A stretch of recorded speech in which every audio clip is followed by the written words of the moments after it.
Uno de los acontecimientos más interesantes en nuestra historia jurídica es el que corresponde al juicio y condena del general Manuel Piar, hecho que se desarrolla en el contexto de la Guerra de Independencia en 1817.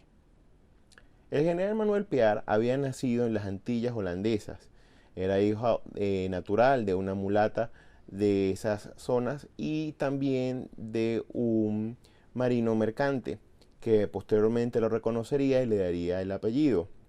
Gracias a eso se pudo vincular a las actividades de su padre, hizo una carrera más o menos excelente en el mundo naval y luego se vincularía en 1810 con los patriotas venezolanos al iniciarse la independencia en Venezuela. Él se presentó como voluntario, fue aceptado y estuvo con las fuerzas patriotas en el oriente del país, en la región de Guayana. Ambas zonas serían por él bastante conocidas y justamente sería en dichas zonas, el oriente del país, donde él alcanzaría su mayor fama y también su muerte.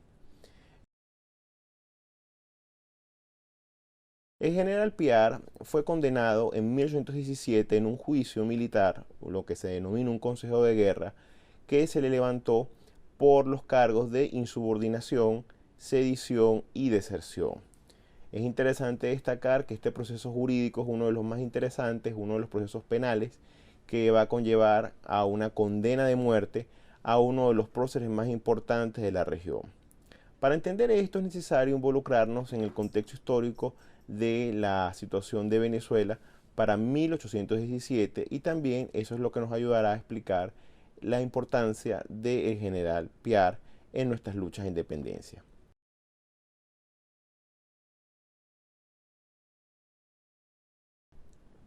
Para 1817 estamos hablando de lo que se conoce en nuestra historiografía como la Tercera República, es decir, el tercer intento por establecer un Estado independiente, en este caso de España, y surgir un nuevo Estado nacional, que sería Venezuela. Ese proceso se había comenzado en 1810 con el 19 de abril, se había refrendado jurídicamente el 5 de julio de 1811 con una proclamación de independencia soberana frente a España, pero inmediatamente se desató la guerra de independencia. Las fuerzas realistas en territorio venezolano, con algún apoyo de las fuerzas españolas, dieron pelea y por supuesto en 1812 cayó la Primera República y en 1814 caería la Segunda República. Esos intentos de establecer un poder autónomo, independiente y republicano en Venezuela habían obligado pues a que los sucesos fueran más dedicados al mundo de las armas que al mundo de las leyes. Los militares venezolanos, dirigidos en este caso por Simón Bolívar, van a intentar recuperar la república en 1813, pero la suerte de las armas republicanas va a ser sumamente adversa en la llamada Segunda República. Justamente ahí comienzan las desavenencias que se logran identificar entre Bolívar y el general Piar. Resulta que la mayoría de los generales orientales, encabezados por Mariño y Bermúdez, desconfiaban de las capacidades de liderazgo militar del libertador Simón Bolívar. Consideraban que su conducción de la guerra no era eficiente y en efecto para 1814, con la derrota del ejército patriota, son muchos los que piensan que Bolívar, que viene derrotado de la Primera República, la caída de Puerto Cabello se debió a su mala conducción militar y también esta Segunda República, indicaban que Bolívar no era como el líder más natural, el líder más idóneo para encargarse de estas actividades. Piar consideraba que se necesitaba un liderazgo firme, fuerte y además muy vinculado a los sectores sociales populares, ya que Bolívar era blanco criollo, es decir, las personas que estaban más acaudaladas y en mejor posición social, y eso también era lo que generaba cierta resistencia del pueblo a la causa de la independencia. Pierre había conseguido tener cierto ascendente sobre los pardos y las personas de color, y eso podía ser interpretado como una forma de ganarse al pueblo para la causa independentista. Pero Bolívar veía en eso un peligro de división social y sobre todo de insubordinación.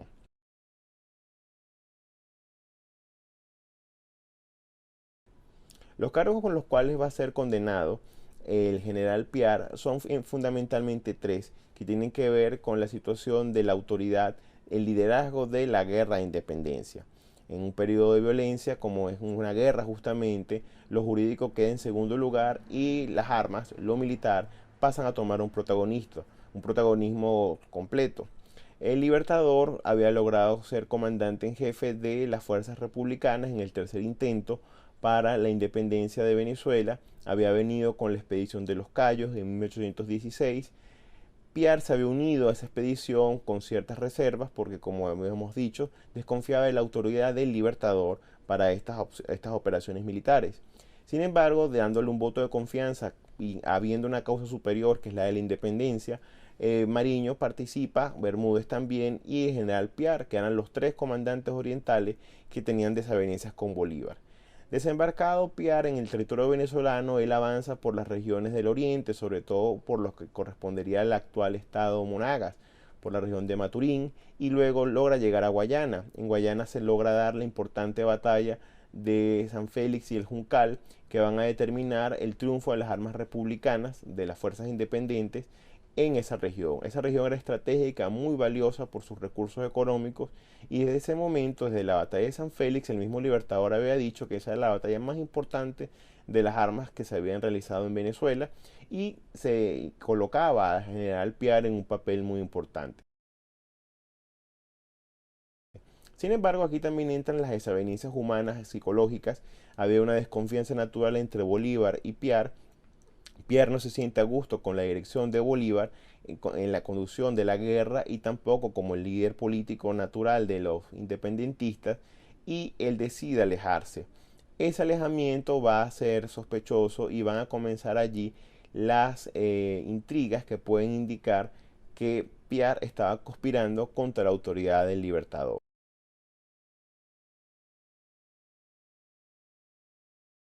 Simón Bolívar necesitaba fortalecer su liderazgo, tenía que ver en la guerra un liderazgo centralizado, firme y unánimemente reconocido, y Bolívar se ve en la necesidad, ante esta desaveniencia con el general Piar, de imponer su punto de vista y ganar justamente ante sus adversarios en el campo patriota un reconocimiento que haga indiscutible su liderazgo. Los tres principales cargos que se le acusan al general Piar vienen a ser, en primer lugar, el que corresponde a insubordinación. El general Piar no parece reconocer a Bolívar como el líder natural de la causa de independencia.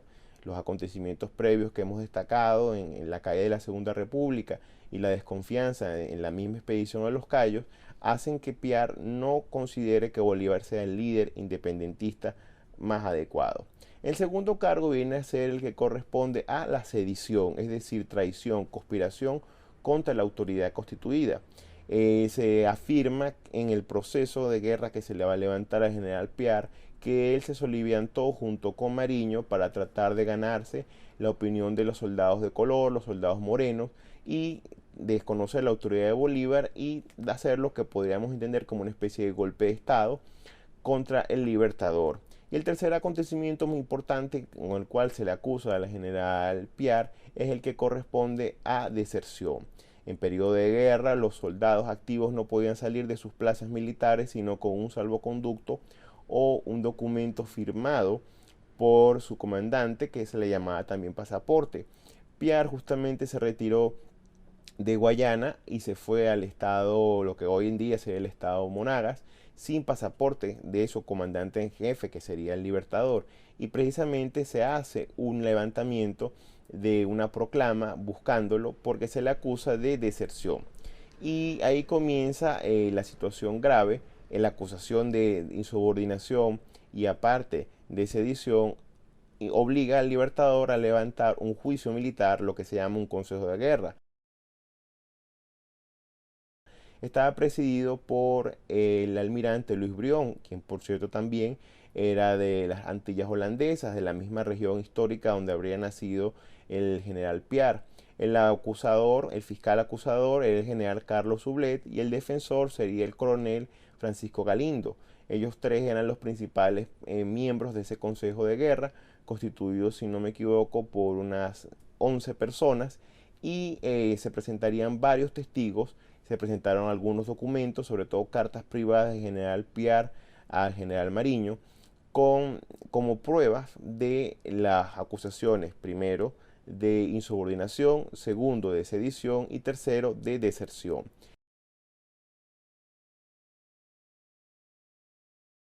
A los 11 días, el Consejo de Guerra, de forma unánime, decidió condenar al general Piar a muerte. Es interesante destacar que el abogado acusador era el general Sublet y había pedido para Piar la horca, porque debido a la naturaleza de los crímenes que se acusaba a general Piar, eran unas actitudes que él consideraba deshonrosas, era una cuestión de vinculado a algo a la traición, y la horca era para los militares una muerte deshonrosa porque los militares sabían que habían nacido para morir en el campo de batalla. Por lo tanto, una muerte por acero o por fuego era una muerte que se consideraba honrosa, pero morir a la horca se consideraba deshonroso porque a la horca se mataban a los delincuentes comunes, a la gente sin honor.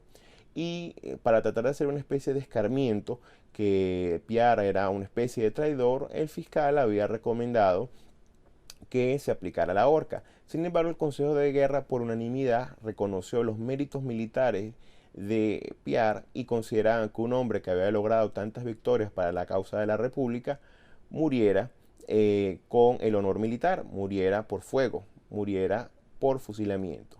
A los 4 días de haberse dictado la sentencia, el general Piar aceptó su destino con estoicismo, con mucha fuerza, pero con la tristeza y la preocupación natural que le generaba el hecho que sus propios compañeros de armas, gente que lo conoció, gente de su propio bando histórico, había decidido matarlo. Cuando se ejecutó la sentencia en la actual Ciudad Bolívar, la antigua Angostura, el pelotón de fusilamiento decide pues disponer de la vida del general Piar, y este se negó reiteradamente a que le taparan los ojos. No quiso tampoco que le dispararan por la espalda, que era lo que tradicionalmente se le hacía a los acusados de insubordinación o traición, y pidió al pelotón que le dispararan a su pecho desnudo, que él se abrió la camisa para recibir el impacto. Se afirma también que el Libertador, cuando se produce la muerte lamentable del general Piar, él exclamó: he derramado mi propia sangre. Pero más allá de la cuestión novelesca que pueda tener esta frase, vinculando familiarmente a Bolívar con Piar, algo que no está demostrado, creo que la frase es una metáfora de parte de Bolívar, entendiendo que él, como miembro de las fuerzas patriotas, miembro del bando republicano, se ve en la necesidad de tener que matar a un compañero de armas, a alguien vinculado a su propia causa. Y siempre es doloroso cuando este tipo de actividad se ocurre.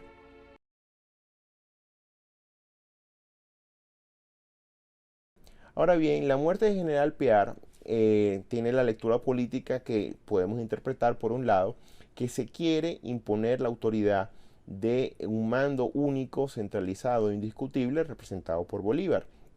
Desde un punto de vista jurídico, este juicio se basa en las ordenanzas militares que había de los tiempos coloniales, en el cual trataban precisamente de establecer la disciplina, y la República, desde que se constituyó en el año 10 y 11, tomó los mismos reglamentos militares para aceptar los conceptos de subordinación, obediencia y disciplina que están propios del mundo militar.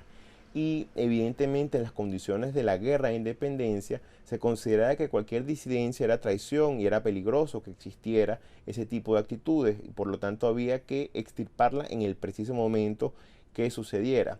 Y ahora una última lectura que podemos hacer desde el punto de vista humano y psicológico es que las tensiones entre dos hombres de personalidades muy distintas, que finalmente rivalizaron, lamentablemente explotaron con la pérdida y la muerte de uno de los dos. Si no hubiese sido Piar el hombre ejecutado, muy posiblemente él hubiese continuado una carrera política que hubiese chocado nuevamente con el Libertador, y tal vez hubiese habido otro desenlace, no siendo Piar el perjudicado, sino precisamente su principal adversario.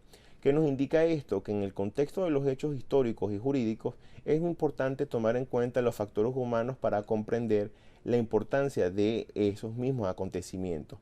Por eso el juicio de general Piar, su proceso y su sentencia, es uno de los acontecimientos históricos más importantes que cualquier estudioso de las leyes, cualquier jurista, cualquier abogado en formación puede encontrar como muy útil y muy provechoso para su formación, porque hay elementos que pueden brindarles luces para cualquier litigante o también incluso pueden darle nuevas interpretaciones, nuevas luces, nuevos estímulos al conocimiento de la jurisprudencia en Venezuela.